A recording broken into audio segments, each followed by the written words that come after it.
Hey, welcome back to Max Nave Horsemanship. Glad you could be with me again today. And today I'm going to talk about, well, I'm not quite sure what to title it, but it's all about making sure the horse does what you ask it to do. It's kind of got to do with your consistency and follow through, and it applies to a number of things, but it's a very simple concept that actually not followed through can cause an awful lot of problems for an awful lot of people.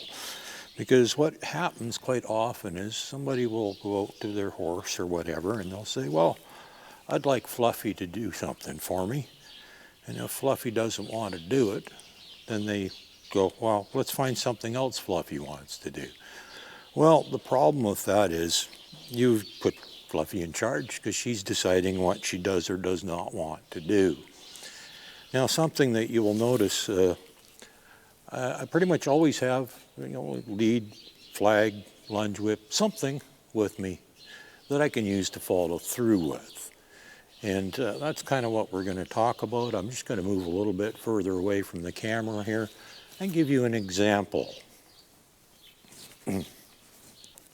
If I decided I want the horse to move in any given direction, it doesn't matter whether it's this way or that way, or that's what she's got to do for me. I'm asking her to do that. And I'm not going to stop asking until she does it. And this is where it's very important that you make sure, prior to ever asking your horse to do something, is if it decides it doesn't want to do it, is there anything you can do about it? Do you have it on a lead? Do you have a flag with you? Are you in a place where there's enough room to do it? Things like that. Plan ahead before you ever ask your horse to do something. And it's something I've said many times is never ever ask a horse to do something you can't follow through on. Because if you make a request, well, guess what? That's what the horse has to do.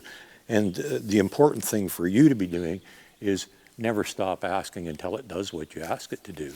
And if Fluffy decides she doesn't want to move a certain direction or do a certain thing, well, too bad for Fluffy. She's going to have to learn that you're calling the shots. And it's very rare that I ever have a problem because we've done most things with her enough. But I haven't done anything for quite a while with her. So you never know. There's always a possibility that after an extended period of time of doing whatever the heck they feel like doing, they might decide they don't need to listen to you. And that's why I've always got something in my hand that I can follow through with. And you'll also notice that not too darn often I actually use the thing because I don't need to, but it's there if I need it. I'm prepared, I'm ready to follow through to do whatever I have to do. Now, if I want her to move, well, just to make life simple for me, because she's already pointing that direction, I'm going to have her go to my left. Now, if she was to not move when I put my hand out, well, then the flag comes out. There. I didn't have to wave it or touch her with it or anything like that, but it was there, and I did actually have to use it that time. Now, I'm going to guess when we change directions here, I probably won't have to because she knows I'm serious. And she's like, oh, yeah, right, I got to listen to this dummy. Oh, let's go this way now, dear. Excuse me, dear. Yeah, I asked you to go that way. Oh, do I have to? Ah, there we go. See? I did have to use the flag this time with her. Keep going, dear. There we go. I followed through. I was ready. Now, it's very rare that I ever actually need this thing, and I was actually kind of almost a little surprised I had to today, but then again, I haven't done much with her in a long time, so it doesn't surprise me a whole lot that I actually had to hold it out a little bit. I didn't use it very much, though. I didn't get real aggressive with it like I have had to sometimes. Not so much with this one, but with some other horses. I've had to get pretty aggressive with the flag, but most of the time the flag is back behind me like this. But it's always there, so that if I have to, I can follow through. Because if I say, I want you to go that way, guess what? I'm not going to stop asking until she goes that way. Now, see, this time, I did not have to use the flag. Great. Ooh. But I was still prepared. I had it there with me. It was there in case I needed it, because when I asked her to move a certain direction, that's what I expect from her. She's going to do what I ask her to do. And it doesn't matter whether you're doing groundwork or if you're riding or anything, if you ask the horse to do something, it must do it. And you should never, ever stop asking until you get what you want. And if it means escalating in force, for example, when I'm riding, if I give a squeeze of the legs and a cluck and that still doesn't work, I have a little stick I carry with me that I will start tapping, not hitting, just tapping on her backside until she goes forward. Well, not so much with her. She's almost got to the point where all you got to do is think, let's go, and she'll go. But that's how sensitive she is most of the time. But it's the point. And if you decide you want to turn right and the horse doesn't really want to, and you think, okay, well, let's try left instead. No, don't try left instead.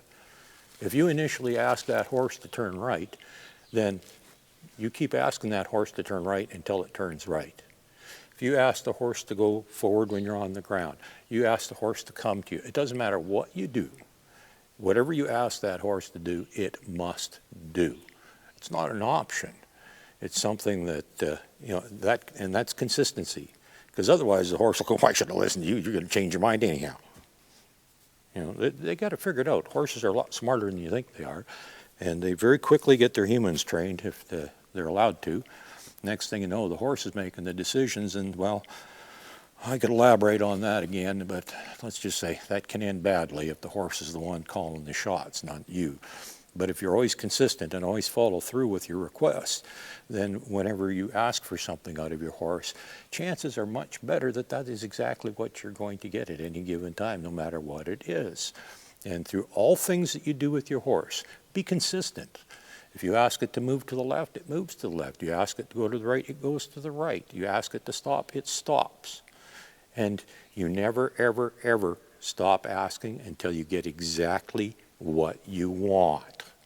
And that translates into everything, because no matter what you do, if you're always consistent with your requests, then the horse very quickly figures out that everything that you ask is not an option. It's yeah, I got to do this. Most times it's in their best interest and yours. They don't always know that. And that's where it's up to you to make those decisions, because let's face it, horses don't always make the right decisions. It is important to listen to your horse, though, and pay attention to what it's thinking sometimes, because they can actually get you out of trouble because they know things you don't know. But at the same time, they don't always make good decisions, and that's where you need a horse that will listen to absolutely everything that you ask it to do, no matter what. And like I said, if you ask the horse to do something, it's got to do it. Now, in the case of this one, what I just showed you, you'll notice something else too, is that I didn't stand around waiting for her to decide to do it. I said, no, I already asked you. Now it's time to get going.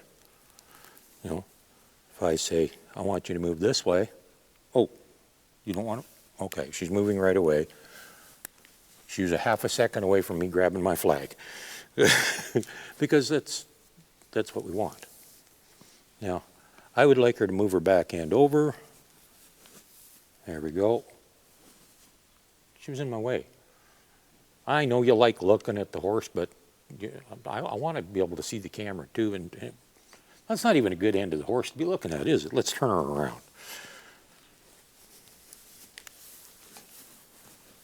Yeah, bet you that looks a whole lot better, doesn't it? Yeah. Sweetheart.